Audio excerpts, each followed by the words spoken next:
రాష్ట్ర వ్యాప్తంగా చలి తీవ్రత పెరుగుతోంది. ఉదయం రాత్రి వేళల్లో ప్రజలు గజగజ వణికిపోతున్నారు. ఉదయం 9 గంటలైనా చలి ప్రభావం తగ్గటం లేదు. ఆదివారం రాత్రి నుంచి సోమవారం ఉదయం వరకు చాలా ప్రాంతాల్లో ఉష్ణోగ్రతలు కనిష్ట స్థాయికి పడిపోయాయి.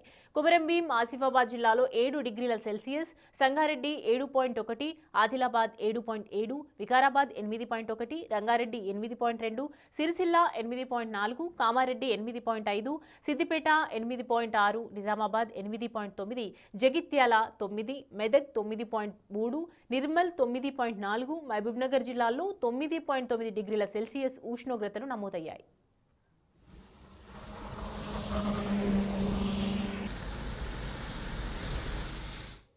ఉమ్మడి కరీంనగర్ జిల్లా వ్యాప్తంగా చలి తీవ్రత పెరిగిపోతోంది. రోజు రోజుకు ఉష్ణోగ్రతలు పడిపోవడంతో ప్రజలు తీవ్ర ఇబ్బందులు పడుతున్నారు. చలిలో బయటకు రావాలంటేనే ప్రజలు జంకుతున్నారు. పలు ప్రాంతాల్లో అత్యల్ప ఉష్ణోగ్రతలు నమోదవుతున్నాయి. ఉదయం వేళల్లో పారిశుద్ధ్య కార్మికులు, వాకింగ్ చేసే ప్రజలు ఇబ్బందులు పడుతున్నారు.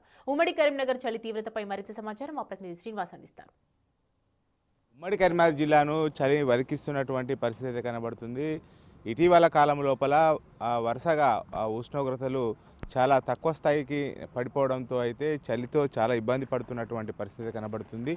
ఉమ్మడి కరీంనగర్ జిల్లాలోని కరీంనగర్, రాజన్న సిరిసిల్ల జిల్లా, జగిత్యాల, పెద్దపల్లి 4 జిల్లాల లోపల కూడా ఇటు కనిష్ట స్థాయికి చేరడంతో దాదాపుగా 10 నుంచి 12 డిగ్రీల సెంటీగ్రేడ్ వరకు ఉష్ణోగ్రతలు నమోదవుతున్నటువంటి పరిస్థితి అయితే కనబడుతుంది. ముఖ్యంగా సింగరేణి లోపల ఇటు ఉద్యోగులు ఇటు తమ ఉద్యోగానికి వెళ్ళాలంటే కూడా ఉదయం లేచి వెళ్ళాల్సినటువంటి పరిస్థితి లోపల చాలా ఇబ్బందులు పడుతున్నారు. అదేవిధంగా పేపర్లు వేసేటువంటి వారు కావచ్చు, చాలా ఇబ్బంది పడుతున్నటువంటి పరిస్థితి అయితే కనబడుతుంది. ముఖ్యంగా ఇక్కడ దాదాపుగా ఎప్పుడు లేని విధంగా గత 5-6 రోజుల నుంచి కూడా వాతావరణం లోపల మార్పులు రావడం వల్ల కనిష్ట స్థాయికి పడిపోతున్నటువంటి పరిస్థితి లోపల అయినా ఆరోగ్యం ముఖ్యం అని చెప్పి చాలామంది కూడా గ్రౌండ్కి వచ్చి వ్యాయామం చేస్తున్నారు. చెప్పండి, ఇటీవల కాలం లోపల చలి చాలా మోతాదు లోపల నమోదవుతున్నటువంటి ఉష్ణోగ్రతలు పడిపోతున్నాయి, అయినా మీరు వాకింగ్ చేస్తున్నారు.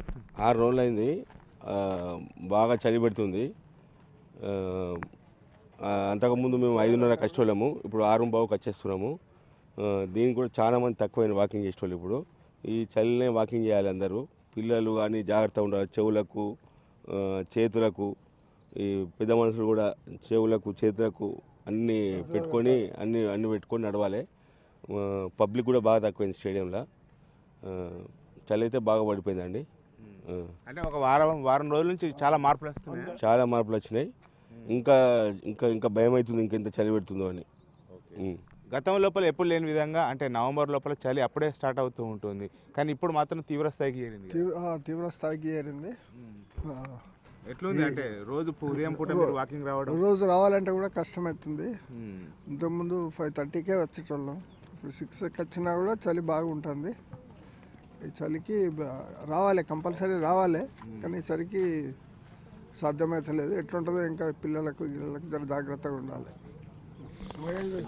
అంటే మీరు చెప్పండి, ఇప్పుడు వాతావరణం లోపల చాలా మార్పులు వస్తున్నాయి. అంటే ముఖ్యంగా మళ్ళీ కూడా తుఫాన్ హెచ్చరిక ఉందని చెప్తున్నటువంటి నేపథ్యం లోపల ఇప్పుడు డిసెంబరు వచ్చిందంటే ఇంకెక్కువ అయ్యేటువంటి అవకాశం 100% అవుతుంది. ఇది డిసెంబర్లో ఈరోజు కూడా మేము 5:45 వచ్చేది వస్తున్నాం. అయినా కష్టపడడం నష్టపడడం మొత్తానికి వస్తున్నాం.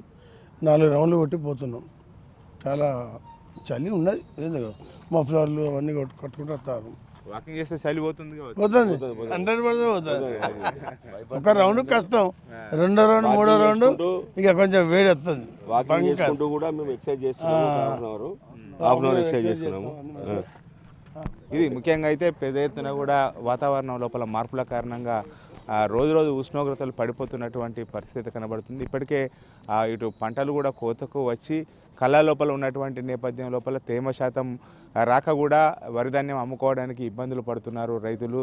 ముఖ్యంగా ఇంకా అంటే తుఫాన్ ఎఫెక్ట్ మరొకసారి ఉన్నదని చెప్పి అనుకున్నటువంటి నేపథ్యం లోపల ఇంకా ఉష్ణోగ్రతలు పడిపోయేటువంటి అవకాశం ఉన్నట్టుగా అయితే తెలుస్తుంది. ఇప్పటికే దాదాపుగా 4-5 రోజుల నుంచి కూడా 10 డిగ్రీల ఇటు సెల్సియస్ వరకు కూడా పడిపోయినటువంటి పరిస్థితి కనబడుతుంది. ఇది చలి ఈ విధంగానే ఉంటే ఉదయం సమయం లోపల చాలా కష్టంగా మారుతుందని చెప్పి వాకర్స్ చెప్తున్నటువంటి పరిస్థితి కనబడుతుంది. కెమెరా పర్సన్ అంజితో శ్రీనివాస్, బిగ్ టీవీ, కరీంనగర్.